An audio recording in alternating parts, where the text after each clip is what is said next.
Olá, seja muito bem-vindo, muito bem-vinda. Este é o canal Tecendo uma Tese. Se você é uma pessoa nova por aqui, já se inscreva no canal, já ative as notificações para sempre que tiver conteúdo novo de comportamento e mundo acadêmico, você ter acesso em primeira mão. Eu sou a Kate, para quem não me conhece, sou pós-doutoranda em educação e tem esse canal para falar aí de como sobreviver à pós-graduação, especialmente. E hoje eu dou entrada à segunda parte de uma série muito famosa aqui no canal. Lá para o ano de 2018, 2019, eu criei a série O que não esperar do seu orientador, da sua orientadora. E essa série, ela fez muito sucesso, né? Dentro aí dessa bolha do mundo acadêmico, essa série reverberou em uma série de convites para que eu falasse na semana de abertura de alguns programas de pós-graduação, em vista que essa relação é uma relação delicada, é uma relação de poder, é uma relação que envolve expectativas, é uma relação que interfere, inclusive, na qualidade e no andamento do seu mestrado e do seu doutorado. Considerando isso, estou com este vídeo criando a segunda parte dessa série. Agora, ela vai assumir elementos propositivos. Então, no primeiro momento, lá em 2018, 2019, eu fiz essa série para falar somente das suas expectativas. Agora a gente vai falar exclusivamente de tensões e momentos dessa relação com o seu orientador. Então, começando a série, o vídeo de hoje é que você não espere que o seu orientador ou a sua orientadora marque a primeira reunião de orientação ou aquela primeira reunião de que você irá aí ter o primeiro contato com eles. Pelo menos o primeiro contato formal, digamos assim, né? Depois que você já ingressou no programa de mestrado, de doutorado. Bom, então como é que eu faço com essa reunião? Uma vez que eu não devo esperar que o meu orientador, a minha orientadora, tome a atitude, dê o primeiro passo de marcar sua reunião, tá? Quero deixar bem claro, né? Principalmente aquelas pessoas que adoram procurar pelo em ovo na internet, na academia, que adoram, né? Só o que elas fazem academicamente é bom e de qualidade, o que o outro empreende, né? Sempre tem um defeito e o dela não tem. A gente sabe que, infelizmente, tem essas pessoas na academia. Felizmente, também não é todo mundo, né? A gente sabe que também existe pessoas bacanas, uma rede de solidariedade, mas quero deixar claro para esse público específico, que eu não sei o que faz esse canal, né, que adora procurar pelo em ovo, que isto não é uma receita de bolo, são orientações. É esperado que você leia o contexto, leia a realidade, para daí seguir essas orientações. Então, lembrando que sempre um vídeo de comportamento, é esperado que você filtre as informações essenciais para o seu contexto, para a sua realidade, porque eu não estou aí, eu não sei a sua realidade 100%. Eu sei a média geral do que acontece de angústia com orientados em relação a esse primeiro encontro com o orientador. Então, eu fiz aqui um roteiro para a gente conversar e já gostaria de dizer que essa primeira conversa, independente se você já conhece a pessoa que vai te orientar ou ainda não conheça, ela é uma conversa crucial, né? Ela é algo importante para que você estabeleça aí uma base sólida, é o seu primeiro contato, é a oportunidade de você maximizar futuras colaborações, né? Garantir que tanto você quanto a pessoa que irá lhe orientar tenha uma compreensão em respeito às expectativas de como vocês irão trabalhar, do trabalho proposto. Então, por isso que eu fiz uma lista aí de coisas que a gente precisa pensar nesse primeiro encontro, tá? Eu falo que um encontro com a pessoa que irá lhe orientar, ele começa não quando você vai para a orientação, mas pelo modo com que você se prepara para ela. Entende o que eu quero dizer? Então, é interessante que você reúna informações prévias para esse primeiro encontro. O que eu chamo de informações prévias? Você vai precisar revisar o seu projeto de pesquisa para demonstrar proficiência e habilidade em discutir aqueles conceitos, domínio naquilo que você pretende fazer como pesquisa. Eu não estou falando que você tem que dominar tudo, mas pelo menos o projeto sim.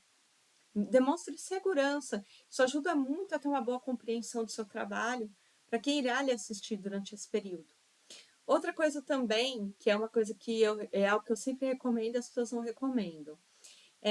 Investigue. Se você não conhece a pessoa que irá lhe orientar, muitas vezes você se inscreveu num edital de seleção, você acabou sendo atribuído para aquela ou atribuída para aquela pessoa que irá lhe orientar. Então, você não conhece a vida acadêmica daquela pessoa. Eu investigaria, até para eu saber os feitos dessa pessoa, para eu saber os pontos de convergência entre eu e ela. Então, eu olharia o Lattes, olharia as principais publicações, entrevistas também. Se tiver um pouco mais tempo, eu olharia a tese, inclusive na parte de agradecimentos, porque ali a pessoa diz o que é importante ou não para ela, tá? Então, eu faria esse trabalho também de investigação, já para poder encontrar os pontos de convergência e entender os valores do outro. Porque aí fica mais fácil de poder dialogar com o outro, entender da onde que o outro parte, qual que é o universo do outro para poder dialogar. Então, eu trabalharia no primeiro momento com isso. Cheguei, mandei um e-mail para a pessoa dizendo, né, que eu quero encontrar, me apresentando. Se você não conhece seu orientador, sua orientadora, é recomendado que você se apresente nesse e-mail, diga, né, que você concorreu ao edital de seleção, foi aprovado, aprovada. No caso de um doutorado, diga onde você fez o seu mestrado, com quem, coisas desse tipo. E já no e-mail, porque essas pessoas, o tempo é precioso na academia. Se tem uma coisa que é muito preciosa, é tempo e dinheiro na academia, né? Dinheiro para financiar pesquisas, porque sem financiamento ninguém faz pesquisa, e o tempo, né? Porque a gente tem que fazer muita coisa.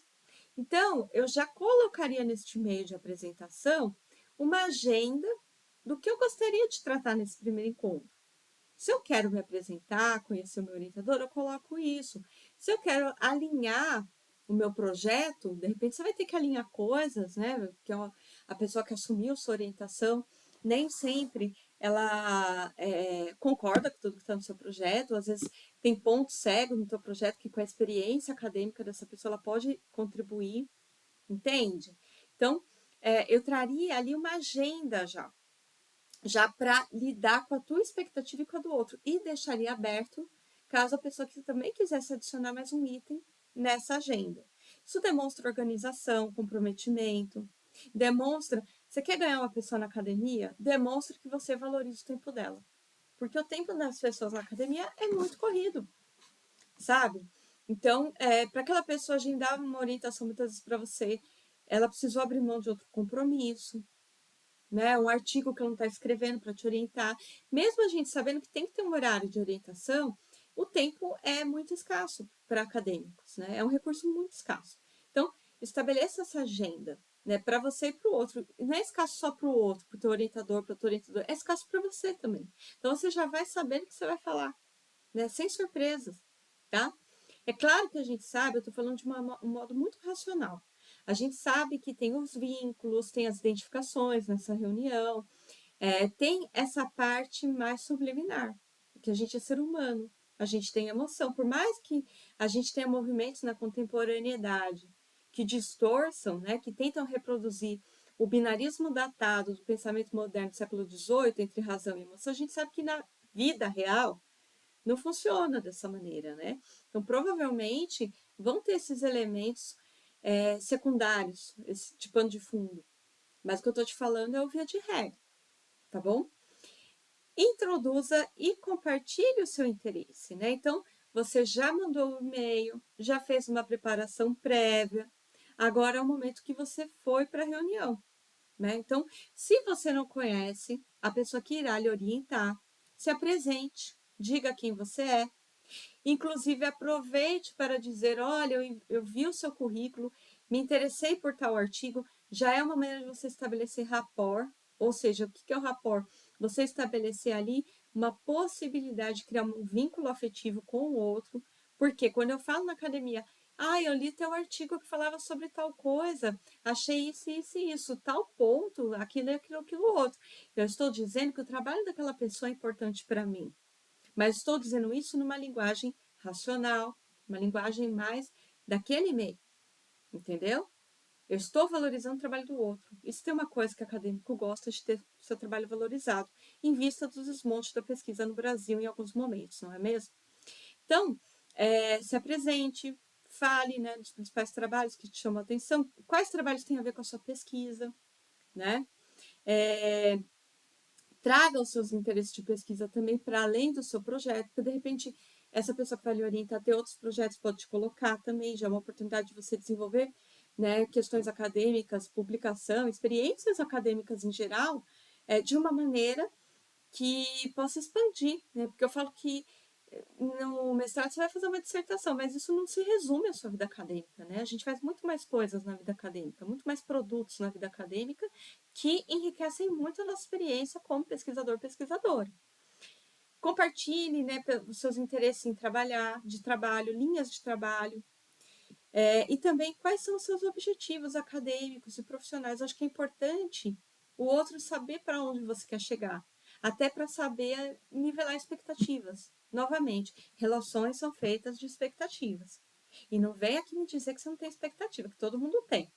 A diferença é os que balizam expectativas, aprendem a lidar com as expectativas e os que não balizam. Entende? Sendo bem realista, vida real, né? Essa coisa de não criar expectativa, isso aí é tudo no mundo das ideias, da imaginação. As pessoas se apegam, as pessoas criam expectativas, né? E é por isso que a gente baliza expectativas. Né? Você cria, o seu orientador cria, então vamos balizar, né? Bem melhor, para que essa relação ela possa se sustentar no mínimo aí 2 anos, 4 anos, e até, quem sabe, vira mesmo parceiro de pesquisa a longo prazo. Bom, posto isso, né, já entramos aí no desenvolvimento dessa reunião. Discuta o projeto proposto, né? Então, em alguns programas a gente entra com um plano de trabalho, um plano de pesquisa, outros programas se entra com projeto, tá? Pelo menos o programa que eu me doutorei, doutorandos apresentavam projeto de pesquisa e mestrandas, plano de trabalho de pesquisa, né? Então, pegue este plano de trabalho, esse projeto, e compartilhe, descreva as ideias principais, os objetivos, os planos preliminares que você pensa em desenvolver. Seja uma pessoa aberta à sugestão, a críticas. Eu acho que acredito que isso enriqueça muito a sua experiência. Se aquela pessoa está na posição de orientar, alguma coisa de bom ela tem para passar para você. Então, fique aberto já nesse primeiro momento a essa troca, porque ela vai ser fundamental. Né? As pessoas não são perfeitas, claro, vai ter coisas que você vai precisar filtrar, mas se abra nesse primeiro momento. Acho que é o momento de conhecer, balizar a expectativa, vincular, entender de onde que o outro vem também, de onde que o outro parte. Então, é importante que isso venha na mesa quando a gente vai falar de projeto ou plano de trabalho na pesquisa. Clareça expectativas, né? Então, assim, certifique-se de discutir claramente as expectativas com a pessoa que ele vai lhe orientar. Em relação a você como estudante de pós-graduação, né? Isso pode incluir quando tem reunião do grupo de pesquisa, se a pessoa tiver grupo de pesquisa, qual a frequência que precisa ter essa reunião, se essa reunião pode ser presencial ou online, ou ela é híbrida, entende? Como que essa pessoa gosta de trabalhar com o progresso do trabalho, entre outros aspectos. Essa pessoa, ela tem pretensão de colocar uma disciplina, no caso de doutorandos, né? Às vezes isso acontece. Entende? Isso é importante para que você também consiga depois planejar o seu tempo. O que eu mais vejo é a pessoa no mestrado, no doutorado, trocando o pneu do carro com o carro em movimento. Isso já evita de acontecer se você tem essa conversa com o seu orientador, com a sua orientadora. Né? Não dá para ser amador na academia, gente. Não dá. Eu sei que é muito bonito a galera que tem um discurso demagógico. Vamos ter ideias generosas quando a gente for pôr no papel, for escrever, né? Principalmente para quem faz pesquisa política. Mas a gente é ser humano. A gente precisa de acordo. Até para que não aconteça rompimento de vínculos, traumas na academia, entre outras coisas. Tá bom? Eu falo isso porque tem uma parcela que romantiza. Ai, deixa a vida me levar. Acontece que a CAPES não deixa a vida te levar, né? As fundações de pesquisa, as agências de fomento não deixam a vida te levar, entendeu? Então não adianta essas pessoas com discurso demagógico lindo e romântico, né, falarem para mim deixa a vida me levar, porque não é ela que vai pagar o preço quando der o prazo, é você que tem uma dissertação e uma tese, né, de ex-doutoranda para pós-graduandos, de coração para coração, vou te falar isso. Então não é deixar a vida me levar, porque quem vai sofrer se deixar a vida te levar é você, não é seu orientador, não são seus coleguinhas de núcleo de pesquisa, é você.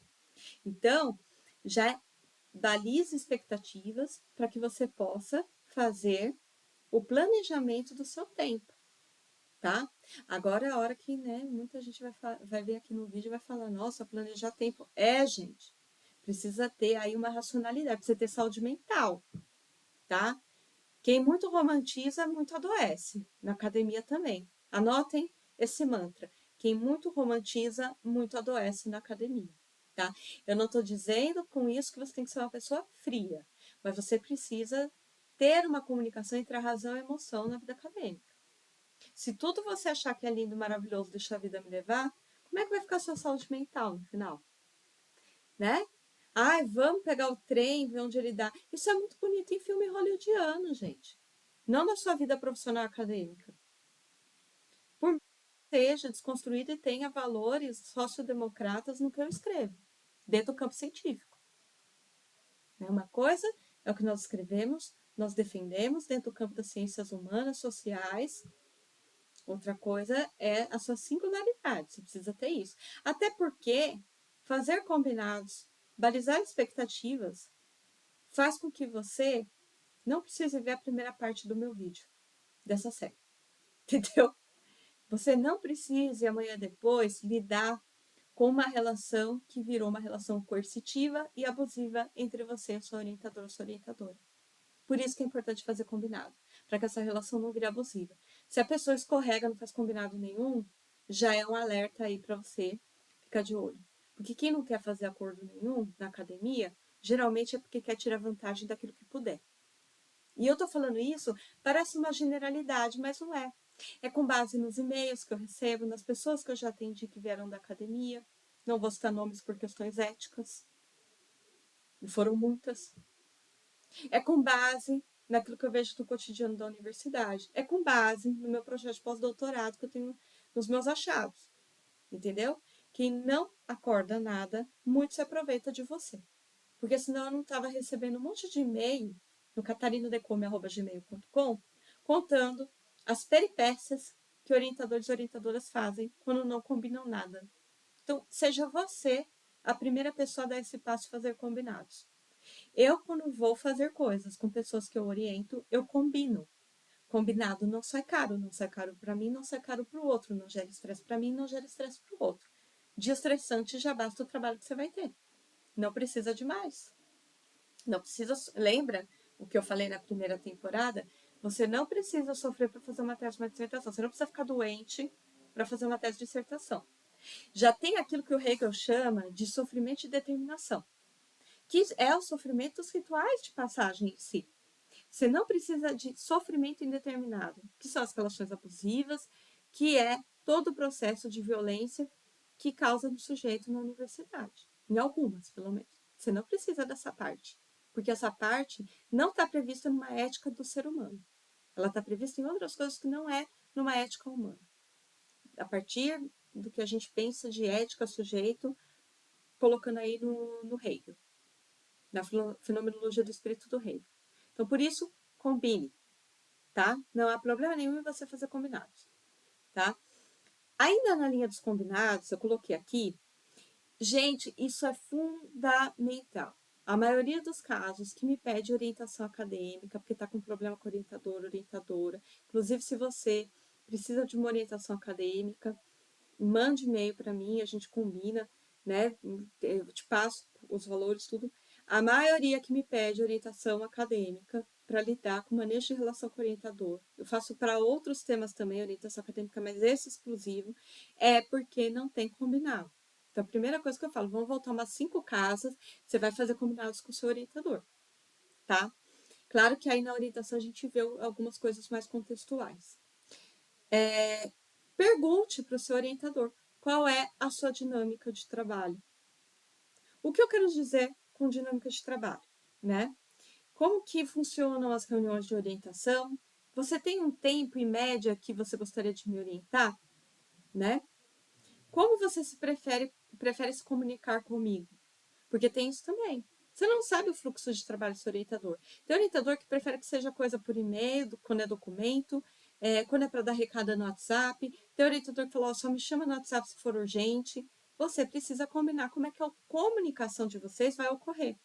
Parece óbvio, mas é por não falar do óbvio que muita coisa acontece. Não é verdade? E isso pode incluir também, assim, preferência.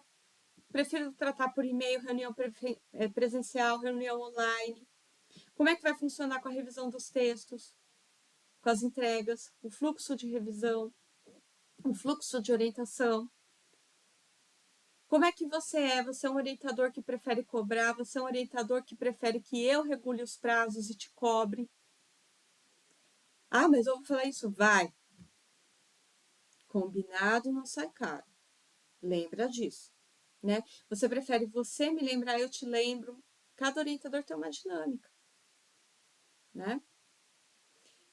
Chegando quase para o fim da reunião, você vai estabelecer, você vai pegar, você tem o projeto, vocês já falaram de como ele trabalha, você trabalha, tudo. Você vai estabelecer, então, as metas de curto e longo prazo, tá? Precisam ser metas claras, alcançáveis para o seu projeto de pesquisa, né? E para o seu desenvolvimento como pesquisador, pesquisadora. Isso pode te ajudar também a lidar com os prazos, porque tem muita gente que só trabalha se tem prazo no mestrado e doutorado. Então, quando você estabelece um prazo com a pessoa que irá lhe orientar, isso te ajuda a lidar com sua regulação enquanto a prazo. Aí eu prometi para o meu orientador, para a minha orientadora, que o capítulo de contextualização histórica será entregue até o final do mês que vem. Então, eu sei que eu tenho que tantas horas do meu dia ou da minha semana me dedicar a isso. Percebe a diferença?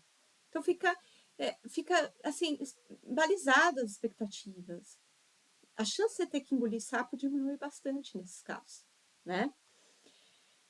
Bom, assim, chegando ainda para o final da reunião, do meio para o fim, discuta oportunidades de bolsa de financiamento de pesquisa, né? Se você sentir que foi boa a reunião, que teve vínculo, que seu orientador tem, né, ali, está no momento da universidade que ele consegue financiamento para você. Se você, dependendo do programa, é da alçada ou não do orientador, você vai ter que, lembra da preparação prévia, você vai ter que investigar isso. Discuta a ideia de bolsa de estudos e financiamento, né? O que ele acha melhor, ou ela, né, para submeter, qual agência de fomento é melhor, a experiência dessa pessoa com a agência de fomento, entende? Gente, não é vergonha falar de bolsa. Eu vejo que tem muita gente que tem reserva para falar de bolsa, isso principalmente nas ciências da saúde, humanas e sociais. Ninguém trabalha de graça. Nem relógio trabalha de graça, porque você precisa trocar a bateria. Né? A gente tem as nossas necessidades, até para que você possa se manter nesse mestrado, nesse doutorado, para que você possa fazer sua pesquisa com tranquilidade, dependendo de onde o seu sapato apertar, você vai precisar de bolsa. Você vai ter o material da sua pesquisa para comprar. Você vai ter um monte de coisa. Então, não é errado. Pesquisa deveria ser vista, se não é, deveria ser vista, porque eu vejo assim, como um trabalho. Então, não é problema nenhum, não há problema nenhum a gente falar de bolsa. Porque você, quando vai numa entrevista de emprego, você não fala de salário? Se não fala, deveria. Né? Eu, antes de ir numa entrevista, eu já pergunto salário. Porque senão eu nem saio da minha casa dependendo do salário, gente. Entende? Então, aborde esse assunto. Porque você vai precisar, dependendo de onde seu sapato apertar, de um financiamento. Então já conversa, né? Se for da alçada do seu orientador, se ele tiver como. Ele tiver um currículo também que permita, né? Você submeter em linha de pesquisa. Esclareça dúvidas, né? Então, estamos chegando mais para o final ainda, né? Não existe pergunta boba. Acho que aqui é o momento de você fazer algumas perguntas sobre qualquer aspecto do programa para o seu orientador. O máximo que ele vai te dizer, ou ela, é que isso você precisa ver na secretaria, precisa ver em tal lugar, mas já ajuda você a se localizar, se ambientalizar ali no programa, né? Às vezes você tem dúvida das suas responsabilidades, da expectativa como estudante, se isso não ficou muito bem esclarecido nas outras perguntas. Retome pontos que você achou que ficou obscuro nesse encontro, né, que não ficou tão bem explicado, é o momento de retomar. E, por fim, termine com um plano de ação. Então, resuma os principais pontos discutidos na reunião e estabeleça um plano de ação claro para os próximos passos. Um plano de ação que seja executável, claro, factível, né? Isso pode incluir as tarefas específicas, a agenda que vocês dois combinaram, né? Bem como uma agenda para futuras discussões e atualizações. Até porque a agenda de orientadora, dependendo de onde você estiver, é bem disputada. Se possível, já marque até a próxima reunião com os produtos que você irá levar, com a pauta que você vai levar para a próxima reunião, se for uma opção muito disputada, né? E, acima de tudo, lembre-se, essa conversa, ela é importantíssima. Essa primeira conversa com o orientador. É o começo de uma colaboração a longo prazo, né? E sempre ter uma comunicação aberta e transparente ao longo do processo. Diga suas intenções, o que você está pensando, tá bom? E esteja preparado ou preparada para ajustar e adaptar planos conforme necessário. Eu deixei isso por último também, porque aí é um conselho para você. Às vezes eu vejo as pessoas muito apegadas à pesquisa delas. Só que o projeto de pesquisa, ele é como se fosse, pensa assim, que você é um arquiteto, uma arquiteta, você tem que fazer primeiro ali a maquete da casa que você vai construir. Você tem que fazer, não é que você vai construir igual a maquete. O quanto melhor feita a maquete, melhor será construída. Mas tem coisas que você vai precisar mudar no meio do caminho. De repente você tem ali um ponto no terreno, né? Você que é arquiteto está vendo esse vídeo, me perdoe, mas eu não sei, eu não conheço tudo da linguagem dessa área, né?